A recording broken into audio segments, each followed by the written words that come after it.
Bonjour à tous, bienvenue sur la chaîne Oak Island Research pour une nouvelle vidéo. La connexion des bergers d'Arcadie. Oh mon Dieu que je suis enthousiaste à l'idée de vous présenter cette vidéo qui m'a demandé pas mal de recherches. Et c'est venu il y a quelque temps de la relecture des œuvres et des approches de Jean-Pierre Garcia sur Rennes-le-Château, complété par un voyage à Rennes-le-Château ce week-end. Qui m'a permis de me rendre compte de quelque chose, de trouver 2-3 indices, 2-3 idées, le temps que tout ça mijote. Voilà cette vidéo. Et je pense qu'il y a des choses vraiment intéressantes. Regardez-la, franchement. Je pense qu'il y a enfin une explication au tableau des bergers d'Arcadie et de sa connexion avec Rennes-le-Château. On va voir ça ensemble. Pour ceux qui ne sont jamais venus sur cette chaîne et qui la découvrent par hasard, je vous invite à regarder la playlist et à regarder les vidéos dans l'ordre. Ça donnera beaucoup plus de sens à ce que je vais vous présenter aujourd'hui. Je vais utiliser du matériel, vous avez l'habitude, qui n'est pas nécessairement ma propriété, des choses puisées sur internet, mais YouTube me donne le droit par ce qu'ils appellent l'usage loyal. Encore aujourd'hui, on verra un peu plus tard avec le nouveau président des États-Unis si ça saute un jour. Bon, avançons, c'est un autre débat. On va s'intéresser à un lieu qu'on ne connaît pas si bien, qui résonne dans le fond des histoires d'Oak Island et de Rennes-le-Château, qui s'appelle Shugborough Hall. Shugborough Hall, c'est en Angleterre, et c'est la propriété d'une famille qui s'appelle la famille Hanson. Alors c'est un terrain qui a été acheté initialement, les premiers lots du terrain, par le grand-père de Thomas Hanson. Et Hanson, c'est quelqu'un qui voyage, c'est un érudit de son temps. Il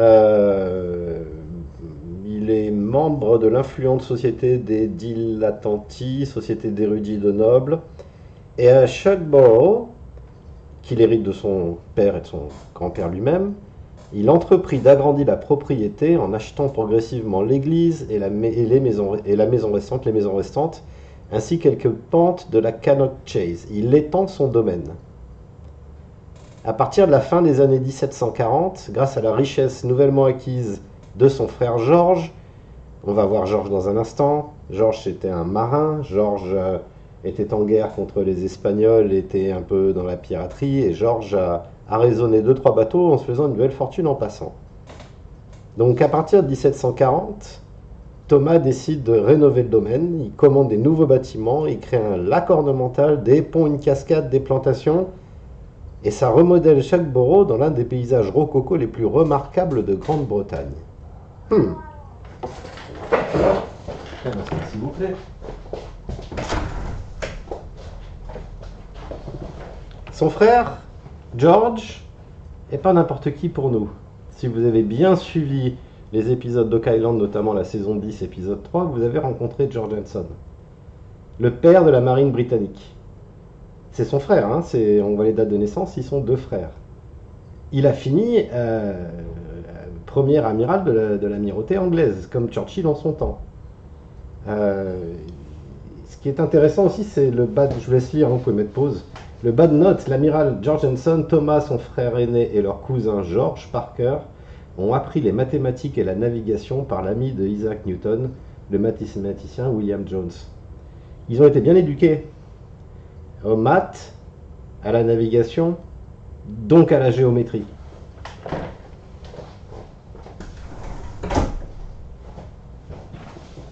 C'est intéressant de noter ça pour plus tard. Donc on a 2 frères qui héritent d'une propriété en Angleterre, et le frère Thomas, l'aîné, commence à réaménager à partir de 1740 tout le domaine. Alors pourquoi Hanson, l'amiral, est connecté avec Oak Island? Alors c'est la théorie de Court Lindell, mais elle est reprise, et je crois qu'elle est reprise dans la série. Théorie selon laquelle l'équipage de Jean-Baptiste de la Rochefoucauld, le duc d'Anville,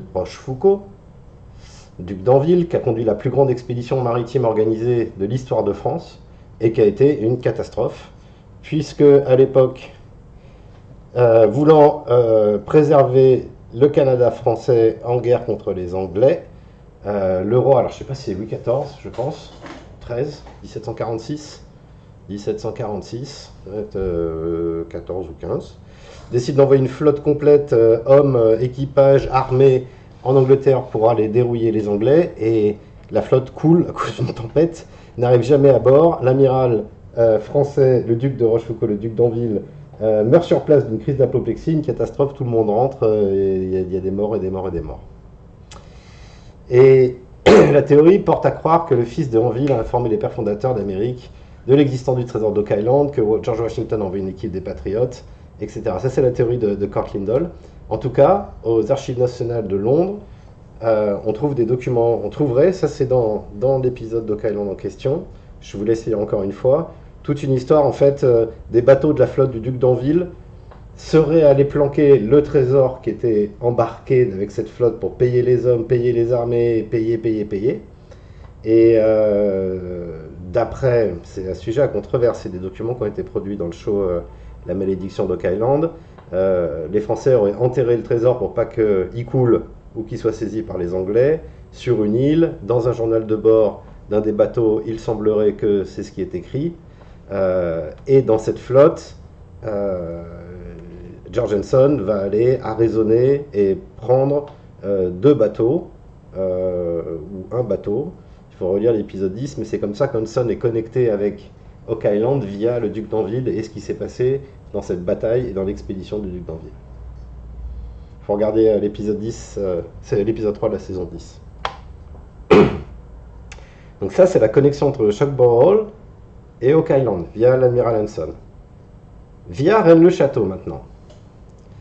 Eh bien, Thomas Hanson, son frère, après tous ses voyages dans le monde, a confié à quelqu'un qui s'appelle Thomas Reich la création du domaine et des paysages autour du domaine. Donc il a commencé, c'est la première structure que le frère de l'amiral Hanson construit dans le domaine qu'il a étendu en rachetant des parts et des terres. C'est la maison chinoise de 1747. On va faire un peu le tour du domaine et regarder ce qu'ils ont construit qui est dit comme étant très rococo. Donc la maison chinoise. Je vais juste regarder que je suis bien en train d'enregistrer parce que j'ai toujours peur. Ouais, c'est bon, c'est en cours, pardon. Il a aussi fait construire par Thomas Wright, vers 1770-1775, le monument du chat. Je vous laisse lire l'idée de pourquoi un monument du chat. Intéressant, le matériau qui est utilisé. Je vous laisse lire aussi. Continuons les créations et les installations de Thomas Hanson, qui a confié à l'architecte Thomas Wright, qui a probablement travaillé aussi sur le Cat Monument. Il crée une espèce de monument qui est déjà une ruine. Le monument est une ruine de quelque chose, avec une connotation grecque. On va voir que la connotation grecque, elle revient beaucoup. Qu'est-ce qu'il y a d'autre ? Entre 1748 et 1750, Thomas érige le monument des bergers. Le voilà.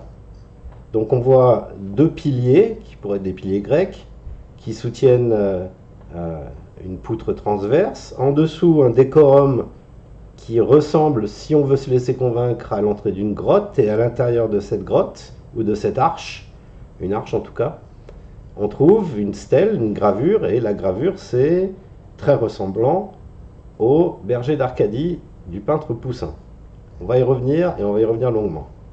Mais continuons juste le tour du domaine. Quand George Hanson, l'amiral, meurt en 1762, Thomas entame une nouvelle vague de transformation. Est-ce que l'idée, c'est, maintenant que mon frère est mort, je vais aller finir le codage du secret? Cette période a vu des ajouts de monuments au parc créé par James Stewart, dit l'Athénien. C'était un des principaux représentants du néoclassicisme de style grec. Intéressant. Donc le premier truc que fait, après la mort de l'amiral Hanson, son frère Thomas, qui confie à James Stewart, c'est l'Arc de Triomphe. Il construit au beau milieu du parc un arc de triomphe, comme celui qu'on a aux Champs-Élysées. Je vous laisse lire, mais c'est très particulier. De l'autre côté du jardin, il y a la stèle avec les bergers d'Arcadie. De l'autre côté du jardin, il y a une maison chinoise. C'est pas tout. Il fait construire une copie de la lampe de Démosthène. J'ai lu sur Google, il suffit de taper lampe de Démosthène. Ce que c'est, rien, ça ne parle pas d'Oak Island ou de... Non, il s'est inspiré de monuments grecs, et les bergers d'Arcadie, Arcadie c'est une légende grecque. Donc tout tourne autour de quelque chose, enfin ils utilisent un décorum, on va dire appeler ça comme ça, grec. Donc ça c'est encore un endroit du jardin. La tour des vents, il fait construire une tour octogonale, donc 8 côtés, qui correspondrait à l'horlogion d'Andronique Quirestes. Je vous laisse lire encore une fois. Mais c'est encore décalé dans l'architecture. C'est un peu dans notre jardin, il avait semé des monuments, des constructions qui n'ont rien à voir les unes avec les autres. Et il fait aussi construire un petit temple, la reproduction d'un petit temple, ou en tout cas de l'entrée d'un temple grec, encore chez les Grecs. Encore rien à voir avec les autres bâtiments. Particulier, hein, ce domaine de Shugborough Hall, très particulier. Alors, j'étais parti, je relisais encore une fois, je regardais les vidéos et je relisais le site web Rennes le Château Archives qu'a créé et que maintient Jean-Pierre Garcia. Je commence à avoir pas une vénération pour lui, mais au moins pour son travail. C'est ça qui m'a reporté vers Shugborough Hall, parce que c'est un endroit peu étudié en fait. Et puis, je me suis posé la question, à quoi ça sert un arc de triomphe? Pourquoi j'irais planter une arche de triomphe dans mon jardin? Une maison chinoise, à la limite, je suis nostalgique de Macao où j'ai beaucoup travaillé, pourquoi pas? Un monument au chat, pour mes chats, pourquoi pas? Mais une arche de triomphe. À quoi ça sert une arche de triomphe? Bah, ça sert à passer en dessous. C'est ce que font toutes les armées quand ils rentrent des guerres, en triomphant. C'est ça l'arc de triomphe. C'est donc un endroit par lequel on passe de façon triomphante.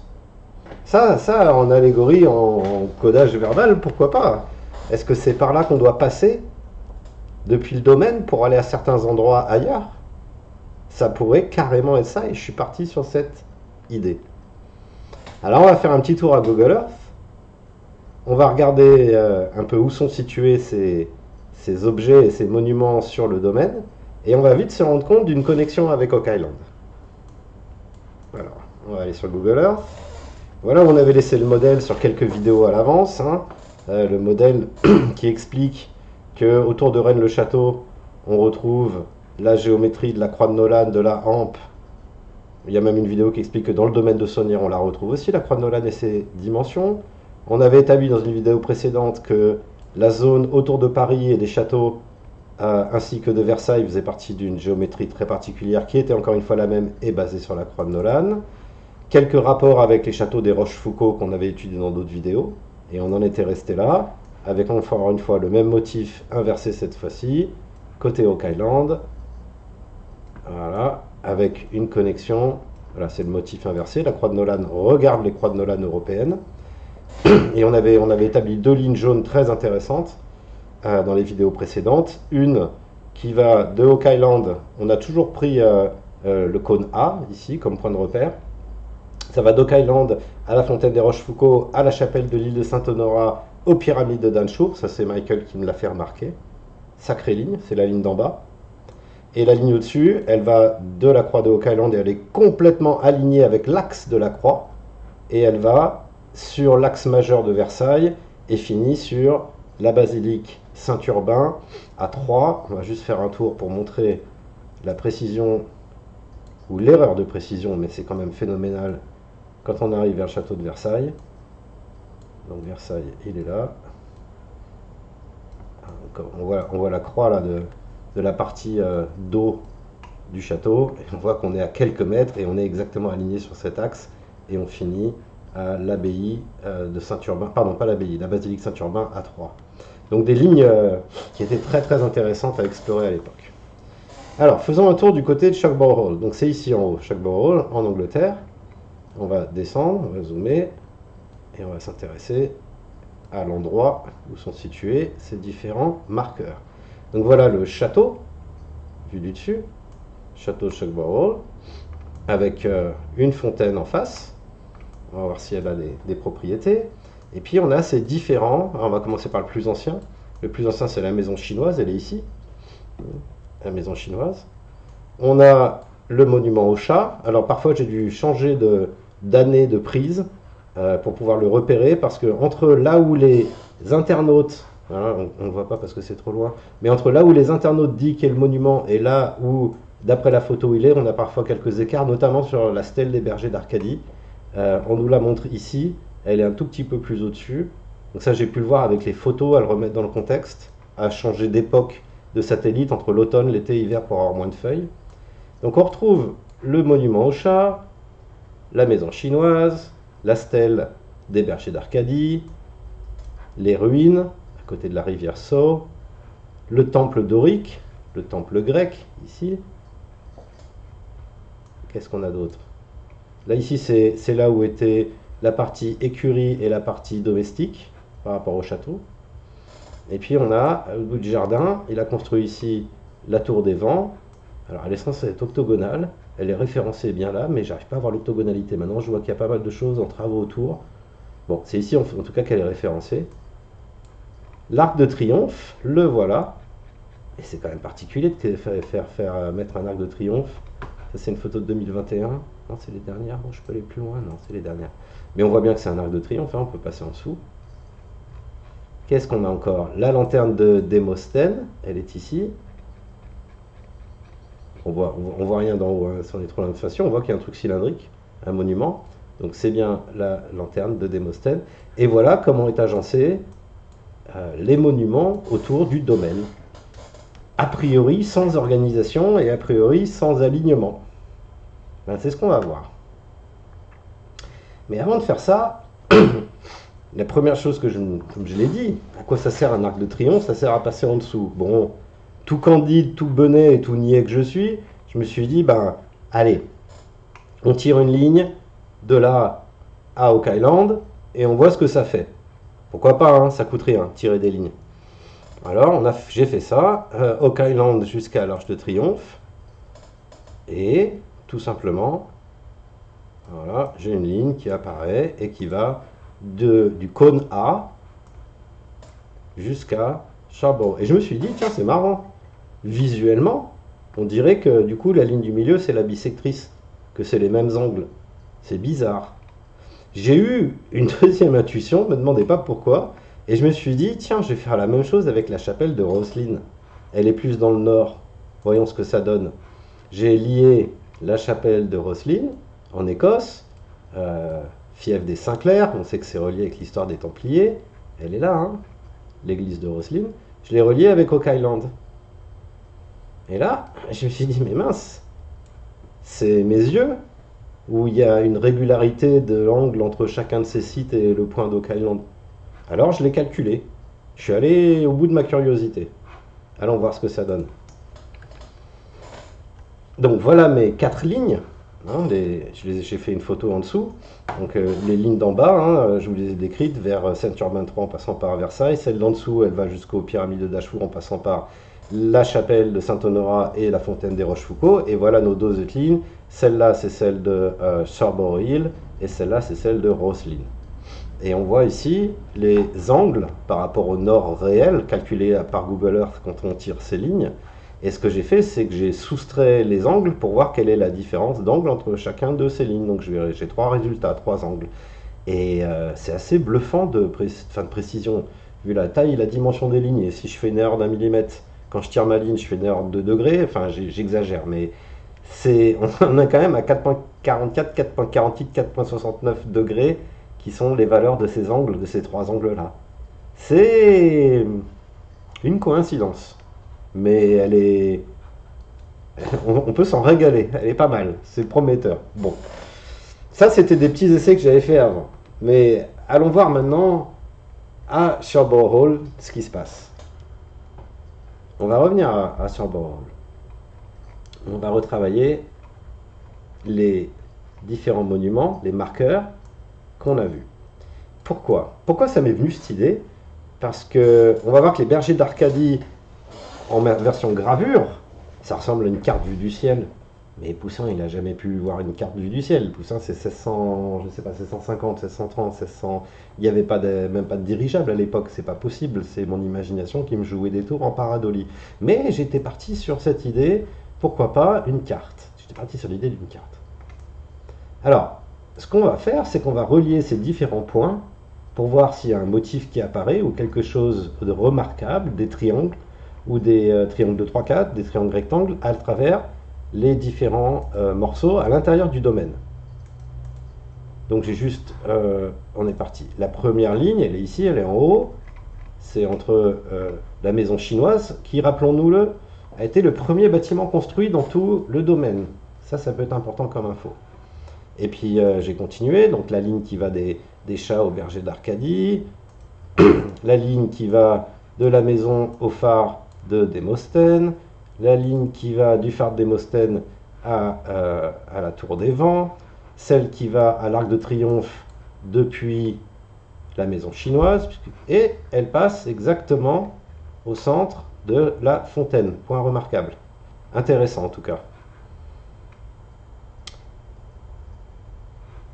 Et pour l'instant, j'en ai raté une qui est ici, qui va, mais vous allez voir, elle va arriver très rapidement, qui va de la maison chinoise au berger d'Arcadie au temple, et là on a un alignement. Les bergers d'Arcadie, il a été mis sur la même ligne que la ligne, le temple, la maison chinoise. Alors, est-ce que je passe à... Non, il faut que je continue. Ce que j'ai fait après, rappelons-nous l'idée. Je passe à travers l'arc de triomphe et je triomphe. Je passe à travers l'arche et je triomphe. Alors, j'ai tracé une série de lignes qui prennent des points. Alors, notamment, le premier truc que j'ai fait, j'ai un phare. Je suis un marin, je m'appelle l'amiral Hanson. Ou son frère qui a voyagé autour du monde. J'ai un phare, j'ai une arche. Et bien, si j'allume le phare, à travers l'arche, je tire une ligne. Hein, le point lumineux me donne la ligne entre ce phare et l'arche. Je fais passer la lumière sous l'arche. Et j'ai juste candidement, alors je l'ai fait assez précisément, hein, j'ai bien pris le centre du cylindre qu'on me donne et on passe. Alors au début je passais au-dessus de l'arche, puis je me suis dit bah non, l'arche on passe en dessous. Le point, vous voyez, il y a un petit problème avec la photo Google Earth, c'est qu'on n'est pas aligné vertical. Le satellite avait un angle au moment de la photo. Donc si je prends le haut, je décale de 1 mètre, 2 mètres, 3 mètres. Il faut que j'attaque par rapport au sol, c'est ça la valeur la plus sûre. Donc je passe par le milieu du sol, et cette ligne verte, elle va voyager, et elle va voyager assez loin, puisqu'elle va nous ramener en France, et elle va nous ramener notamment par un point qu'on avait identifié lors de la création du mécanisme ou de la géométrie de la Croix-Nolane autour de Paris, qui est le petit château de la Brosse. Mais c'est pas tout. Si on continue cette ligne, on va arriver à un point qui pour l'instant n'a jamais vraiment été travaillé. Pour Rock Island c'est sûr, pour elle le château je ne crois pas, qui est l'église des Saintes Maries de la Mer. C'est cette ligne, hein. C'est le phare de Démosthène à travers l'arche m'amène aux Saintes Maries de la Mer et je pense à son église. Donc Sainte Marie de la Mer, les deux Maries qui arrivent par bateau avec Joseph d'Arimathie et qui atterrissent, l'atterrissage aux Sainte Marie de la Mer, d'après la Bible. Intéressant. Intéressant. Enfin, suspect même. Revenons à Scarborough Island, Scarborough Hall, pardon. Parce que si ça doit appeler notre intérêt et notre curiosité, il doit y avoir d'autres lignes qui pourrait avoir un intérêt.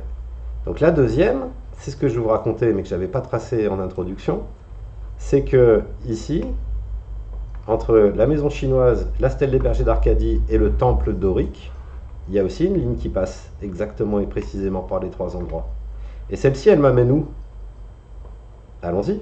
Elle croise la première, on descend, et on la suit. Et on la suit, elle passe au-dessus de la France, et elle arrive en France, dans un endroit qui est juste à côté de chez moi, il faudra bien que j'aille y voir un jour. C'est, je ne sais pas si vous avez entendu parler, mais je pense que oui, c'est la croix de Hendaye. La croix de Hendaye, qui est décrite par Fulcanelli, qui fait partie... Alors, est-ce que c'est encore un indice pour nous dire que vous êtes sur la bonne voie? Mais on arrive à la croix d'Hendaye, et la croix d'Hendaye, sachez-le, ici c'est l'église Saint-Vincent, à Hendaye. Elle est posée à peu près vers l'arbre qu'on voit ici, mais on lit en se documentant sur son histoire qu'elle a été déplacée à l'église, mais qu'initialement elle se trouvait au vieux cimetière. Et j'ai eu beau chercher, il faudrait que j'aille à la mairie de Hendaye, je ne l'ai pas encore fait, et d'aller chercher où était le vieux cimetière. Pour l'instant, je l'ai localisé derrière la mairie, parce que c'est là qu'on mettait les cimetières à l'époque. Mais elle pourrait être n'importe où, donc il faudrait que je cherche. Mais ce qui est intéressant, c'est qu'on arrive à Hendaye, et qu'à Hendaye, il y a un truc intéressant, c'est la croix de Fulcanelli, la croix d'Hendaye. Deuxième ligne. Bon, pour l'instant, ça ne résonne pas beaucoup avec Rennes-le-Château et Oak Island. Bon. Alors on continue. Du temple dorique, qui est ici, j'ai tracé une ligne et je me suis rendu compte qu'on pouvait relier à cette ligne la fontaine du Louvre. Vous allez me dire, tu as pris 2 points, tu les as reliés ensemble, ça fait une droite, la belle affaire. On est d'accord. Donc on est ici, vous voyez la ligne verte. La ligne verte, elle vient de Sorbonne Hall. La ligne jaune, qui est parallèle si pas superposée, la ligne jaune, on l'a établie dans une vidéo précédente, dans la géométrie, de les châteaux autour de Paris et de Versailles. Qu'est-ce que c'était que cette ligne jaune? C'est une ligne qui relie donc la fontaine octogonale du musée du Louvre, qui passe par l'intersection de ma croix de Nolane en plein milieu, et qui finit à l'île de Saint-Honorat. Excusez-moi. Et donc cette île de Saint-Honorat, qui est aussi la ligne qui part de Oak Island et qui va à la pyramide de Dashford, oui c'est celle-là je crois, de mémoire, ou pas. En tout cas, la chapelle de la Trinité ici. Si je relie la chapelle de la Trinité au temple sur Sherborne Hall, je passe par la fontaine du Louvre. C'est quand même pas mal ça. Ça va donc du temple dorique à la fontaine octogonale à Saint-Honorat.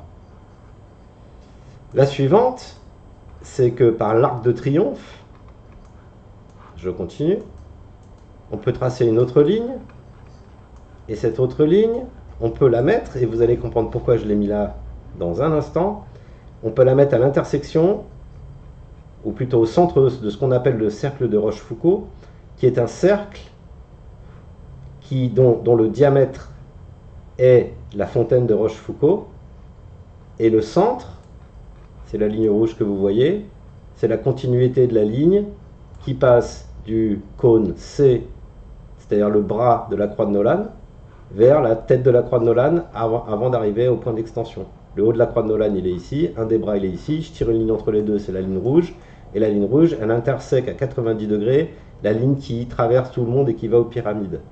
C'est ce point ici. Si je tire de ce point ici à Sherborne Hall ma ligne verte, je laisse tranquille pour l'instant, vous allez voir pourquoi. Et que je m'intéresse à ma dernière ligne que je vais tracer, c'est la ligne qui de l'Arc de Triomphe à Notre-Dame d'Alençon. C'est la ligne du milieu. La ligne du milieu, la ligne du milieu, Notre-Dame d'Alençon. Notre-Dame d'Alençon, c'est mon extension point, mon point d'extension dans ma croix de Nolane, point connu, et j'arrive où quand je fais ça? Et c'est là que je me suis accroché. J'arrive sur ma croix de Nolane de Rennes-le-Château, mais pas n'importe où. Si j'attaque le cône A, j'arrive à la hampe. Je vais vous montrer. Si je déplace ce point, cette ligne rouge, on l'avait déjà établie. On l'a établie sur Oak Island il y a très longtemps avec Michael. C'est la ligne qui relie le haut de la croix de Nolane, le cône A, avec la hampe, ce point calculé par la formule. À 522 pieds, trouver la hampe. C'est d'après les dessins qu'on a du dessous d'Oak Island, la perche ou le bâton à actionner pour fermer l'arrivée d'eau dans le mécanisme de la voûte. Et quand on relie donc depuis ma ligne verte là, le point d'accroche en haut, il est dans l'Arc de Triomphe. Hein. Ça passe par Alençon, la cathédrale, basilique, c'est la cathédrale je crois. Et quand je le lis à la hampe, je me rends compte que c'est exactement le même angle que l'angle cône A, la hampe sur la croix de Nolan sur Rock Island, mis ici à l'échelle sur Rennes-le-Château grâce aux travaux de Simon Mild. Tout se recoupe. Donc celle-là, elle est très particulière. Je vais la remettre où elle était. On va la laisser tranquille pour l'instant. Et pourquoi j'ai tracé la ligne d'avant? De la même façon que je regardais que sur Rock Island, on avait cet éventail de points avec des angles réguliers, je me rends compte qu'il y a la même chose ici. La première ligne, elle va sur la croix de Hendaye. La deuxième ligne, elle arrive sur un point particulier de calcul. On a failli faire une vidéo avec Michael là-dessus en disant que ça, c'était un compas articulé par les positions du château. Bon, on ne l'a pas fait. Parce qu'on pense qu'on allait perdre tout le monde. Mais cette partie rouge avec ce cercle est très importante dans le design. C'est la partie Rochefoucauld. La ligne suivante, elle arrive à Rennes-le-Château, c'est celle qu'on vient de voir. La ligne d'après, elle arrive au Saint-Paris de la Mer. Et la ligne suivante, elle est complètement alignée avec une ligne qu'on avait déjà trouvée. Et elle finit à la Chapelle. Et combien on a d'angles entre? On va retourner à notre PowerPoint. Et voilà les angles mesurés par Google Earth quand j'ai tracé ces lignes 1, 2, 3, 4, 5, avec les destinations et les points de passage de ces lignes. Voilà les angles. Et les angles entre eux, 8,50, 8,38, 9,25, 9,33. C'est moins précis que tout à l'heure, mais ça reste dans la tolérance 8,30, 9,30, 1 degré de tolérance sur ces distances. Pas mal, hein? C'est pas mal. On continue? Maintenant, on va s'intéresser au berger d'Arcadie, mais je vais boire un coup avant.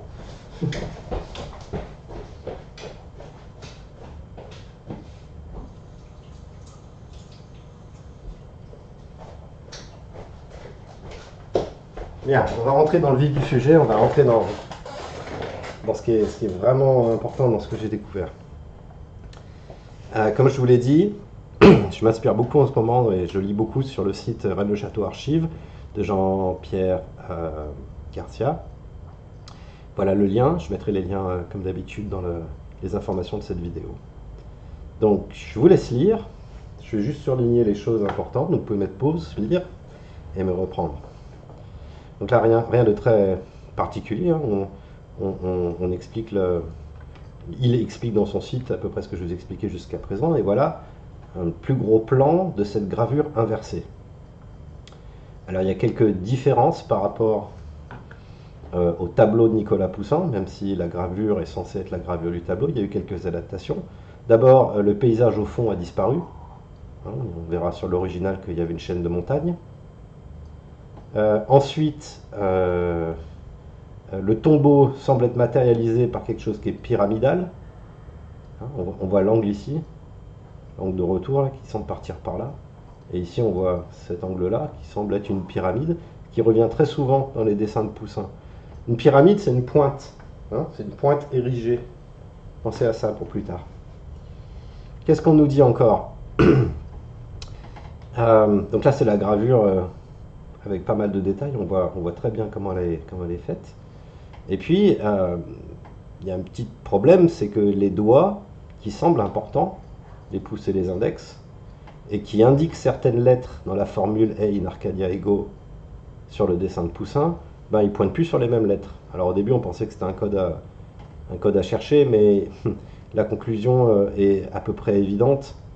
Du fait de l'inversion de la selle, le texte, lui, il n'a pas été inversé. Donc si on inverse la position des personnages, mais qu'on garde le texte au même endroit, ben, il ne pointe plus sur les mêmes lettres. Est-ce que c'est une indication de la part de Hanson? C'est pas impossible, mais pour Jean-Pierre, pour moi et d'autres, pour l'instant, on va le laisser comme ça. On ne va pas chercher dans cette direction. D'accord?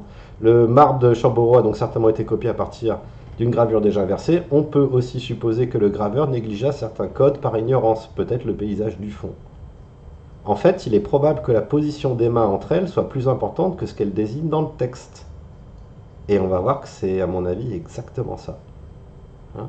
On va voir la position, et Poussin a une certaine importance aux doigts et leur position et leur longueur d'ailleurs. Donc voilà les bergers d'Arcadie du Louvre de Poussin. Et comme on va travailler un petit peu avec, donc je ne vous le décris pas, je pense que vous connaissez. Ce qui est intéressant, c'est ça, ça et ça. C'est les trois pics le Cardou, la pique grosse et le sommet du Bézu qu'on retrouve derrière Rennes-le-Château. Or, Poussin n'est jamais allé à Rennes-le-Château. Comment il a pu dessiner ça? D'après Jean-Pierre Garcia, il faisait faire beaucoup souvent les peintres faisaient faire les fonds de toile, puisqu'on fait le fond en premier, puis on rajoute ce qui est au milieu du champ, puis on rajoute ce qui est le plus proche de nous. Ça semble logique quand on peint. Hein, si on devait peindre d'abord le bonhomme et après tout ce qu'il y a au-dessus, ça veut dire que chaque contour du bonhomme, il va falloir respecter la ligne qui démarque son contour. Or, l'inverse, c'est plus simple. C'est je crée mon fond et par-dessus, je mets mes éléments. Et il aurait confié, d'après les recherches de Jean-Pierre Garcia, la création du fond à quelqu'un qui était originaire du Razès et qui connaissait ce paysage, et il lui a certainement demandé de lui peindre ce paysage. Mais c'est pas Poussin qui a peint le fond. Intéressant, hein? Donc trois bergers avec leurs trois bâtons, deux bergers qui déchiffrent et une dame qui les regarde et qui serait, je ne sais plus son nom, mais représenterait la Grèce. Intéressant ça.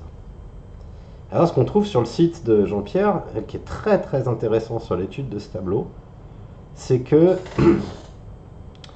il semble être courant, mais nous on n'y a pas trop accès, des analyses des tableaux des grands peintres par infrarouge, par lumière rasante, par radiographie. Et là, il y a quelque chose qui a vraiment guidé les recherches ici. Là. La radiographie qui monte au-delà de l'infrarouge, en particulier la marque de collection royale en bas à gauche, on parle de ça. Ça, ils l'ont vu que à l'infrarouge ou à la radio. Certainement peinte au pochoir sur le dos, et donc non visible avec le rentoilage, et le bâton peint avant le tombeau. Le bâton peint avant le tombeau. Le bâton a été peint en premier. C'est la première chose que Poussin a peint sur son tableau, d'après d'autres études que j'ai lues. Il s'est donc cassé la tête quand il a peint le tombeau, à arrêter son coup de pinceau ici, à le reprendre ici, en s'assurant que les lignes étaient alignées. C'est pas comme s'il y avait une ligne en continu et qu'il a peint par-dessus. Du coup, la ligne, elle est préservée. Là, il a dû faire des raccords dans tous les sens. Et ce qu'explique Patrick Merle, qui était un chercheur de Rennes-le-Château, qui malheureusement est décédé, dans une des discussions ou un rapport de conférence qu'il a eu, c'est que les grands peintres ne font pas ça. Il faut être fou pour faire ça. Et avoir un tableau de qualité à la fin. Donc c'est que ça doit être très important pour Poussin, cet axe, ce bâton de berger et la position. C'est la première chose, il a fabriqué tout le tableau autour. C'est bluffant, hein? Mais c'est bien ce que l'analyse montre et ce que l'expertise montre. Ce bâton-là a été dessiné, puis le tableau a été conçu autour. Les bâtons, les deux autres bâtons, eh bien en fait, c'est moins problématique, parce qu'ils les tiennent, il y a moins de choses à mettre par-dessus. Mais en tout cas, celui-là ressort comme étant sud-droite, et on va garder ça en mémoire. Il y a trois bâtons, trois bergers, le berger de gauche avec son bâton de gauche, le berger du milieu avec le bâton du milieu, le berger de droite avec son bâton de droite. Et le bâton de droite a été la première chose qu'a dessiné Poussin. Incroyable, en tout cas avant le tombeau. Alors j'ai pris l'image, j'ai changé, j'ai changé la lumière, j'ai changé le contraste, j'ai changé la surexposition pour pouvoir travailler avec. Parce que si Poussin a mis ce bâton en premier, c'est que ce bâton, il a un sens. Et un bâton, il n'y a rien de mieux pour indiquer une direction ou une ligne. Vous en conviendrez. Donc j'ai pris les trois bâtons, qui sont les trois lignes obliques, et puis je me suis rendu compte qu'il y avait une espèce de référentiel horizontal. Les lignes du tombeau, qui sont censées représenter des blocs pas de briques, mais de marbre ou je ne sais pas, eh bien je vais m'en servir, ou en tout cas je vais les utiliser comme repère horizontal. Parce que ce tableau était peint horizontalement. D'accord?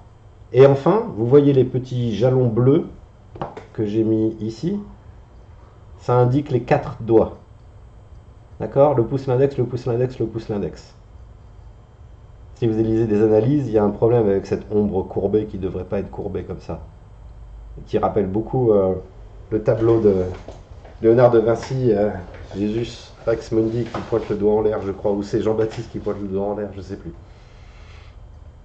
Mais les 4 points représentent les 4 doigts. Alors j'ai utilisé 2 modèles pour simplifier l'image, des fois vous les verrez, des fois vous ne les verrez pas.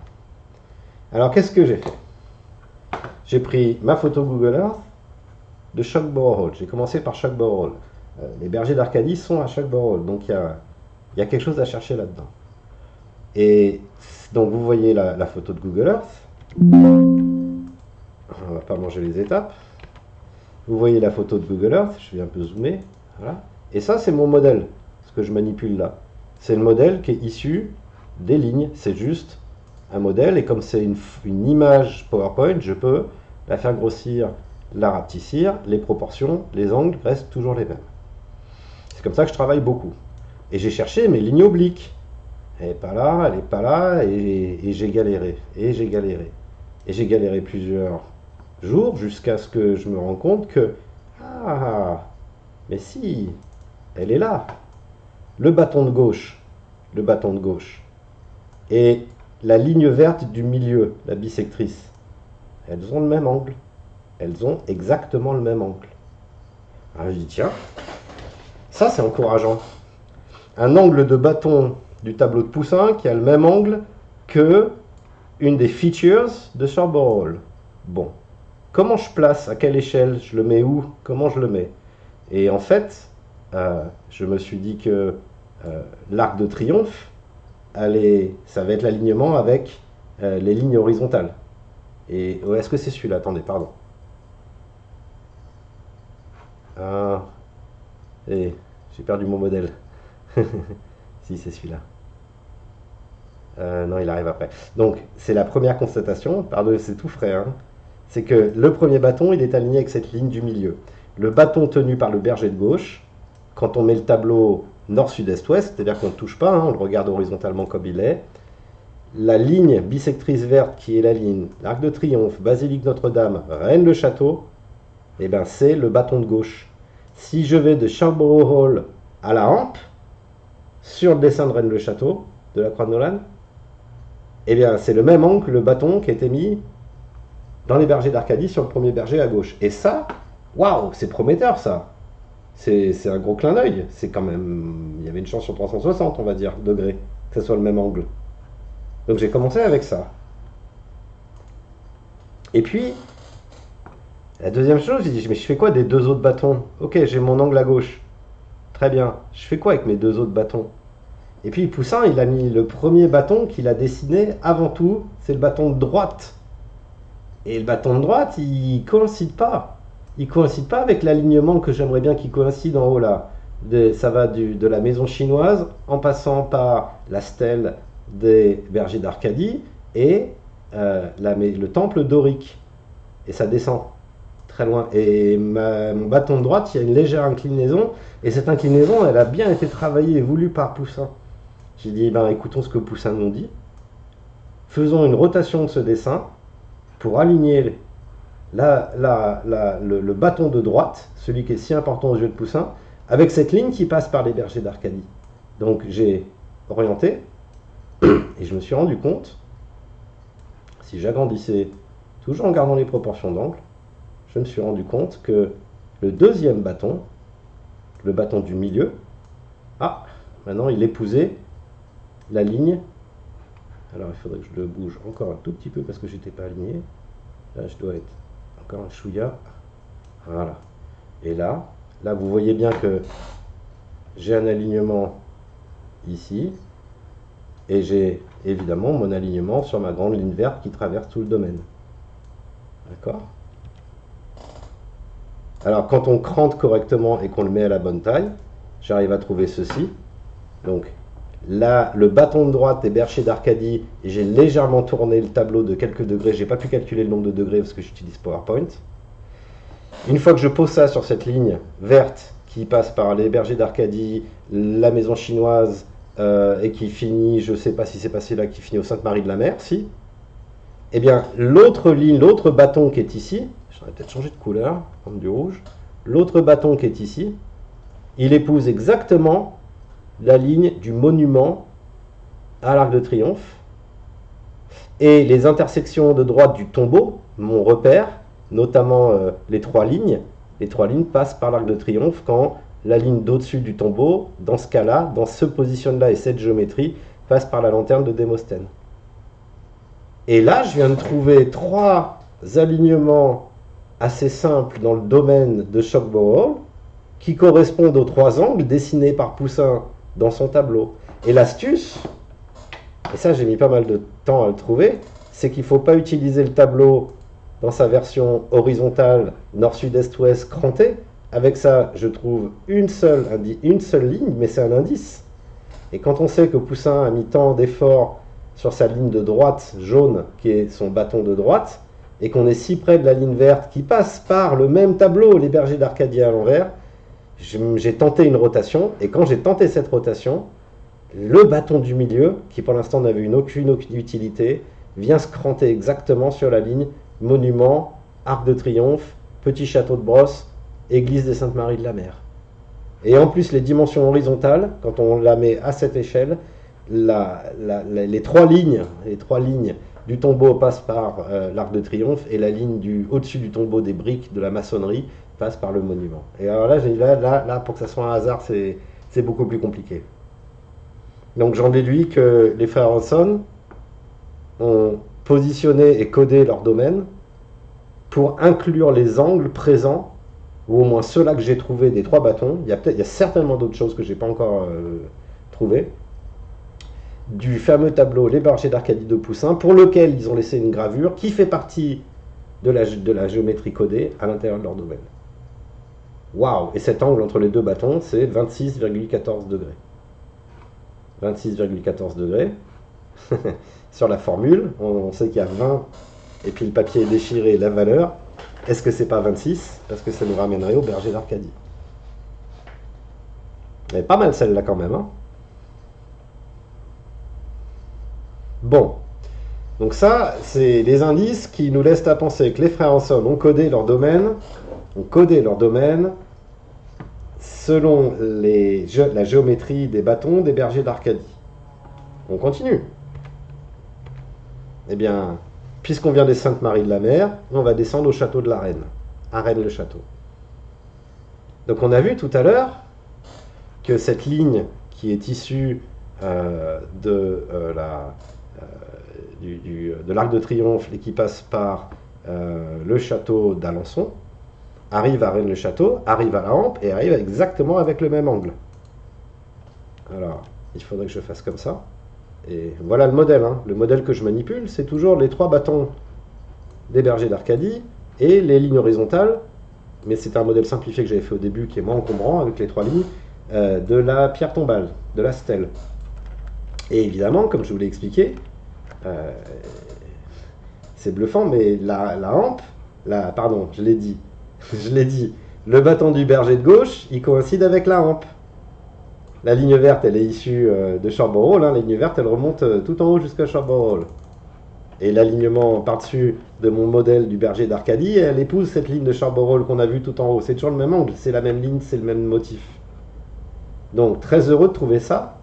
Et quand on fait ça, et qu'on arrête les lignes en bas telles que le tableau nous dit de les arrêter, au pied des différents protagonistes, alors j'ai peut-être faux sur celui de droite, mais ce qui est intéressant, c'est que si je positionne donc la fin des bergers d'Arcadie, c'est le motif orange, ben je me rends compte que l'intersection, la fin du bâton de celui du milieu, c'est sur le méridien de Paris, intersection la ligne blanche qui délimite la grandeur de la croix de Nolan dans le Razès, et que le bâton de droite, lui, alors j'ai peut-être une erreur dans mon modèle de longueur, il faut que je vérifie parce que c'est pas simple avec ce tableau de arrêter la ligne au bon endroit, mais semble passer aussi et délimiter la fin de ce carré ou rectangle, je crois que c'est un carré. Intéressant, encore une propriété intéressante. Ça me donne aucune solution sur rien. Mais j'étais coincé là, encore une fois, j'ai pas de ligne qui coïncide à part celle-là. Mais je me suis rappelé d'une chose, qu'est-ce qu'on a fait ici? À un moment, on l'a tourné. Je vais revenir en arrière sur le zoom. Ce qu'on a fait sur le château, une fois qu'on avait fini avec la première validation qui est que, oui, ma ligne qui va à Rennes-le-Château, ici en bas, elle est bien alignée, mais j'ai rien d'autre. Mais on s'est dit que Poussin avait mis tellement d'importance dans sa ligne que j'ai fait une rotation. La rotation, je l'ai réalignée, et j'ai trouvé que la deuxième ligne était alignée, était sur le même angle. Faisons la même chose dans le Razès. Effectuons cette rotation. Donc, ce que j'ai fait, c'est que j'ai pris ici mon modèle. Alors, je vais peut-être devoir dézoomer. J'ai pris mon modèle et j'ai aligné la ligne de droite, orange, la hampe de droite, le bâton de droite, j'ai aligné avec le bord de mon carré. délimité par le château d'Arc, par l'encre nord, etc. Donc je l'ai mise ainsi. Et j'ai fait coïncider ma ligne qui n'est plus parallèle mon premier bâton, je l'ai mise dans le cône A. Je l'ai remise dans mon cône A qui est mon point. Et j'ai réaligné tout ça. Je vous la fais courte, ça donne ceci. Quand j'aligne à droite ici, je vais prendre le stylet. Quand j'aligne le bâton des bergers de droite avec le bord de mon carré et que je mets le point d'intersection de la ligne du milieu du tombeau et du berger à gauche, ici sur le point A, j'obtiens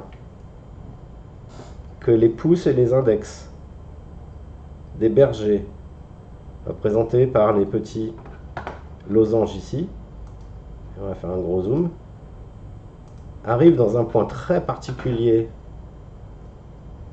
de la zone Rennes-le-Château. Si vous suivez le forum, les écrits et les vidéos de Jean-Pierre Garcia, puisqu'on arrive dans l'entrée de la vallée du Bézis. Et cette entrée, elle est remarquable car elle est gratifiée à son entrée d'une tête d'Indien, de rocher qui laisse à penser avec un peu de pareidolie que c'est la tête d'un Indien. Et qu'au milieu de cette vallée, alors je ne suis pas sûr que ce soit là parce qu'on le voit très mal sur Google Earth, il y a quelque chose de très particulier. Et il semble, alors avec la précision du modèle, je ne crois pas qu'on aura mieux, que par intersection, pardon, mais je peux être faux à 300 mètres près là, hein. Là je suis dans le délire, là, hein. Je me demande que ici, qu'est-ce qu'il y a à l'intersection de ses mains et ses doigts. En tout cas, on nous présente bien dans l'entrée de la vallée. J'étais à Rennes-le-Château ce week-end, je suis venu de Narbonne par la petite route, on passe par Serres, on arrive à Rennes, mais avant Rennes, ici, on peut se garer sur le côté, et on a une vue magnifique sur la vallée du Béziers et son entrée, avec la tête de l'Indien, et en face, je ne sais plus comment Jean-Pierre appelle ça, mais un point remarquable aussi, je vais vous le montrer dans un instant. Voilà, la photo que j'ai prise ce week-end. Donc c'est l'entrée de cette vallée. La tête de l'Indien ici, on dirait une tête d'Indien avec le nez cassé. Et... Bon, c'est comme ça qu'on l'appelle dans le quartier. Elle est très importante. Regardez les vidéos de Jean-Pierre. À droite, enfin, on voit ici cet angle ici, et derrière ici est cachée une aiguille. Donc voilà, Jean-Pierre Garcia, je lui rends hommage parce que vraiment, je suis très inspiré. Si jamais tu regardes ça, Jean-Pierre, je suis très inspiré par ton travail. Je t'ai demandé l'autorisation d'utiliser déjà des photos, tu m'avais répondu oui par mail. Et voilà ce qu'on trouve dans le fin fond de la vallée du Béziers, derrière cette tête d'Indien cachée, cette aiguille qu'on appelle l'aiguille du Béziers. Dites-vous bien qu'une pyramide, c'est une pointe érigée comme une aiguille. Arsène Lupin, l'aiguille creuse. Les horloges dans Dorothée danseuse de cordes. Lisez ce que Jean-Pierre Garcia a écrit, et ça va tout résonner. Alors, autant les alignements que j'ai trouvés, j'y crois, ils y sont. Je pense vraiment que sur Sherborne Hall a été codé dans les alignements des monuments que les frères Hanson ont mis, les angles très importants des bergers d'Arcadie, avec cette astuce de rotation. Et je crois que toute l'astuce est là. Et c'est pour ça que Poussin a mis cette première ligne. Le deuxième truc, c'est quand on arrive à Rennes-le-Château, avec le même principe, cette orientation, et ça c'est ce que je propose, je ne peux pas le prouver, de remettre et de réaligner par rapport à notre carré de la croix de Nolan pour pouvoir identifier que les doigts montrent l'entrée du Béziers. Il y a un truc, pourquoi personne n'avait jamais vu ça avant?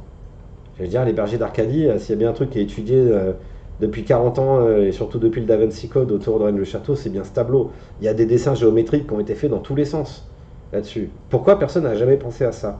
Mais en fait, c'est simple. Parce que ce modèle que j'utilise, il est basé sur la croix de Nolan. Et la croix de Nolan, elle vient pas de Rennes-le-Château, elle vient d'Oak Island.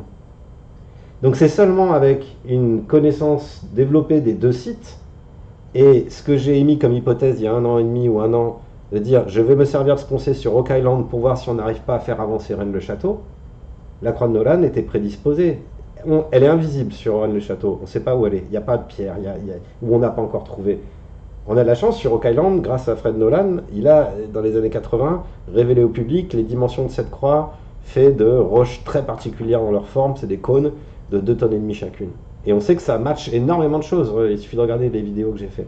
Et donc je me suis dit, Maintenant que j'ai le modèle de la croix de Nolan posé sur Versailles et ses alentours et sur Rennes-le-Château et ses alentours, maintenant que j'ai un Amiral Hanson qui lui fait le lien entre les deux sites, puisqu'il a amené les bergers d'Arcadie issus de Rennes-le-Château et qu'il a traîné et ferrié avec le duc d'Anville dans les histoires d'Oak Island, est-ce qu'on ne peut pas servir d'une connexion? Et si j'ai pas la croix de Nolan posée là sur le Razès, je ne peux pas utiliser. C'est quoi la hampe? La hampe, c'est un concept de Oak Island. Mais reporté au Razès, c'est avec ça que je vois qu'il y a un alignement avec le bâton de gauche des bergers. Et je peux faire tourner mon image, ma rotation autour du bâton de droite comme je l'ai fait sur le domaine.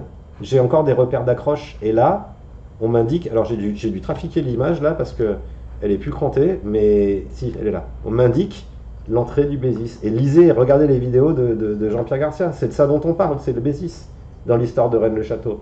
C'est tellement bien démontré. C'est implacable sa démonstration par ces deux livres et ces vidéos. Implacable, jetez un œil. Et je pense que c'est ça qui a été codé dans Les Bergers d'Arcadie, mais bien avant. Saunière et compagnie n'ont fait que redécouvrir. Et Poussin connaissait l'endroit. L'endroit, c'est par là. L'Aiguille, Arsène Lupin, Jules Verne, etc. Un petit clin d'œil, je suis passé, mais avec un clin d'œil avec grand amour, parce que ces gens étaient adorables. J'étais à Rennes-le-Château donc ce week-end et je suis passé à la librairie qui est à l'entrée du village avec une personne jeune, 20-30 ans, qui m'a reçu. Adorable, super sympa, serviable et tout. Et je vais vous dire tellement c'est un clin d'œil et c'est vraiment représentatif de ce que je suis en train de vous expliquer. À toute curiosité, parce que je voulais savoir, je voulais tester, je suis un coquin, je lui ai dit, il y avait des livres sur Rennes-le-Château, en veux-tu, en voilà, sur l'ésotérisme, sur les cathares. J'ai dit, vous avez des choses sur Oak Island? Il me dit, sur quoi? J'ai dit, Oak Island, vous savez, cette île au Canada où le pendant de Rennes-le-Château en Amérique du Nord, ou peut-être il y aurait quelque chose aussi avec les Templiers. Ah oui, j'ai un copain qui m'en a vaguement parlé, oui, oui, ah oui, il y a une série américaine, oui, j'ai dit, oui, oui, c'est ça, oui. Il dit, ah non, non, on n'a rien dessus, non, rien du tout, non, non. Et il ne connaissait pas vraiment l'histoire. Donc il y a peu de gens, si vous êtes sur cette chaîne en train de regarder cette vidéo, vous êtes certainement accro de sites, comme moi, mais il y a très peu de gens qui admettent, bien que maintenant, moi j'en suis convaincu, je pense que je l'ai prouvé, qu'il y a bien une relation entre les géomètres et les architectes de Rennes-le-Château, de Versailles, Château de Chambord et tout ce que Didier Coyac a démontré, et de Oak Island. Et la clé, c'est la croix de Nolan. C'est elle qui nous permet d'avancer là-dedans. Voilà. Donc, Jean-Pierre Garcia, mes révérences, pour avoir trouvé, parce que si vous aimez le travail qu'on a fait avec Michael, regardez le travail qu'il a fait avec Monsieur Merle, entre autres, et son équipe. Ça résonne énormément de choses. Vous allez prendre votre pied en naissant dessus. C'est la façon dont il aborde le problème de Rennes-le-Château. Voilà, immanquable, à voir absolument, s'il vous plaît, allez-y, allez sur ce site, j'ai mis le lien dans les informations, allez-y, regardez ces vidéos. En plus, c'est des vidéos gratuites, il n'y a pas de pub, il ne monétise pas. Il y en a certaines, c'est juste des diaporamas, c'est très bien fait. Regardez ces conférences, c'est bluffant, bluffant. Voilà, je vous remercie, j'espère que vous avez aimé cette vidéo. On continue à chercher, les bergers d'Arcadie, j'osais pas. Tellement de gens se sont penchés avant moi, mais nous avons un atout, ça s'appelle la croix de Nolan et nos connaissances sur Oak Island. A très bientôt et merci beaucoup.